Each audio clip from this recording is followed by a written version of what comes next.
Bloomberg Audio Studios. Podcasts, radio, news.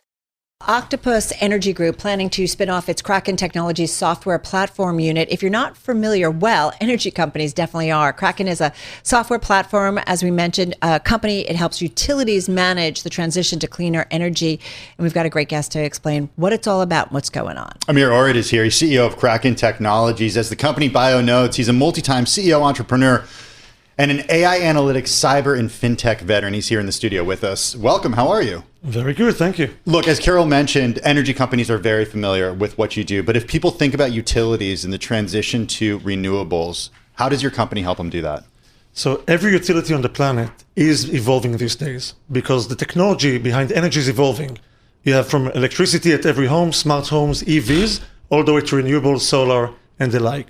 They need to modernize their entire infrastructure. From billing to communication, from how we price to modern technology. We help them do that. Hold on. I thought the president is canceling wind projects and he's talking about drilling more in the U.S. and building nuclear.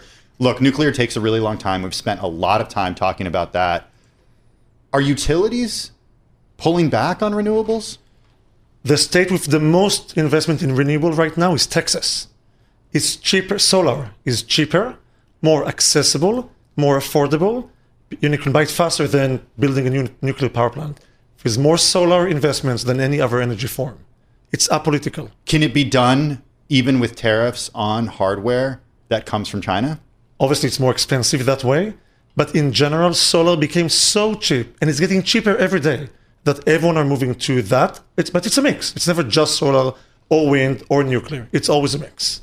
Well, so I'm still trying to understand what you guys do. You're a platform. So what are you helping energy companies do? I'll give you an example. If you have, you're cooling your home during the summer, or you have an electric vehicle you charge at 7 p.m. when you get home, that creates a massive spike on the grid.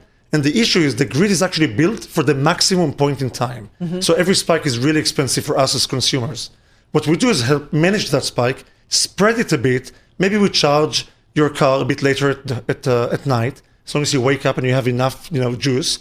Maybe we cool your home slightly differently during the day. That's one example. There's many examples like that. We can shift load between the weekend, during the day. You can do dynamic pricing, so you incentivize consumers to spend the right time and the right energy. Is your software necessary because the grids in many parts of the United States are not sufficient? So for 2 decades, we did not have any increase in load and demand in the US. And then we found AI? Not just AI, with more manufacturing, more EVs. We moved from gas to electricity and so on. Was moving from gas to electricity the right move in hindsight? Yes, houses burn less if you use electricity. It's a safety thing. It's easier to transport. There's a lot of advantages, but we do need to update our grid. But does it financially make sense for consumers? 100%. 100%. Well, certainly we've seen gas prices go up and down, and electricity from solar is actually really cheap when the sun is up. If you put a battery, you store it for night, you can actually reduce electricity prices using these technologies. What's interesting is, Octopus has said that you guys help lower bills when renewables surge, but energy prices are still high for many households. Just talked to my husband. It's like, why is it so high? Why should consumers believe that this software benefits them and not just your bottom line? Because unrelated to Kraken, the entire industry now needs to invest in infrastructure, adding more capacity and improve the grid. That is going to cost a lot of money. Any usage of technology to optimize that will reduce that investment because we reduce the peaks, and part of that saving can go to every household.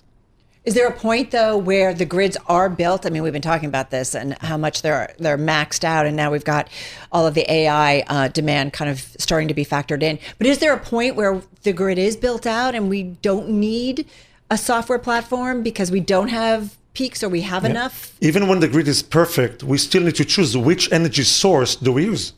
The sun happens to be free, but it's not always there. If we can shift the usage and pick the right moments, we can reduce costs. You've talked a lot about solar, but wind is also of interest to us, not just because of what's happening offshore of the United States or what's not happening offshore of the United States right now. Is this administration making a mistake canceling wind power projects?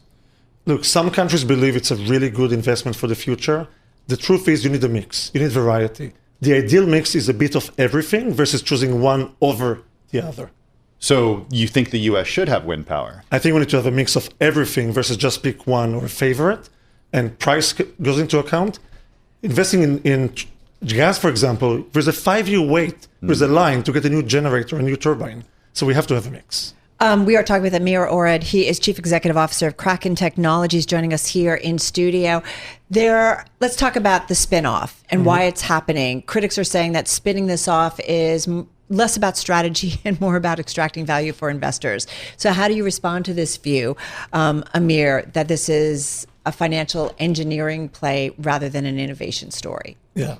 Kraken was born inside an energy company. Very few successful tech companies were born inside an energy company. It's actually quite rare. It made us who we are, improved our technology and knowledge of the space tremendously, but we would like to work with other energy companies who may compete with our parent company. We'd like to invest in other markets that our parent company may not play in, so we cannot grow and innovate and service the market when we're limited to a certain parent company. So you're saying that by going out on your own, you're able to access a lot more companies. What does that mean dynamically in terms of how big your company could be? I mean, Sky News reported that you guys could be worth as much as 14 billion. We have heard 10 billion. I've heard the rumors. I have no clue what's the number. But you understand the business and you understand that by spinning off what you might be able to access. So what does it mean in terms of valuation? Or is this all hype in terms of, do those numbers make you nervous? First of all, expectations should make you nervous. Our job is to build a great business and hopefully meet each and every expectation down the road. But by splitting the two companies, we can attract capital and investors that are experts in software, not just in energy. Experts at late-stage software companies. $500 million ARR is not your typical startup. This is scale. So it would definitely allow us to attract the right capital structure and the right investors over time. Some of the Mag 7 are actually eyeing energy. Amazon, Google, Microsoft, looking at the energy space, especially AI-driven grid management. Yep. Why should utilities bet on you rather than going with a larger player? So Kraken is unique in that it does only one thing. We only do the platform for utilities, for energy companies, and it's a very wide system, end to end. The problem is the alternative, you can go with Oracle and SAP and other companies, you would need to buy 12 to 3, 4, 5, all the way to 50 systems in order to service your technology stack. It's expensive, it's slow, it's not fit for purpose, it's not designed for the needs of an energy company. And that's where we come in. So when does this all happen? So we've been running independently, operationally for the last 18 months, 2 years.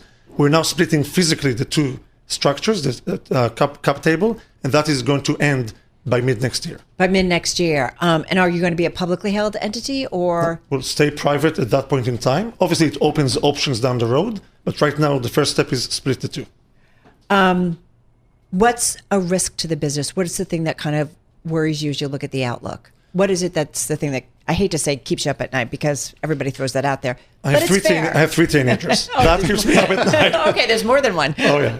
But the number one thing is the demand right now to modernize our energy infrastructure in every country is spiking, in each and every country. And our job is how do we service as many utilities as we can and making sure each and every project is a success. To date, all of our migrations, we service 70 million households. All of them have been successful. We want to keep that track record while handling more and more demand.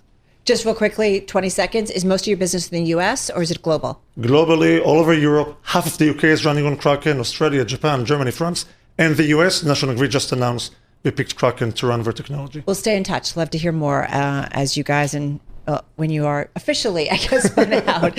Amir Orad, he's CEO of Kraken Technologies, joining us in studio.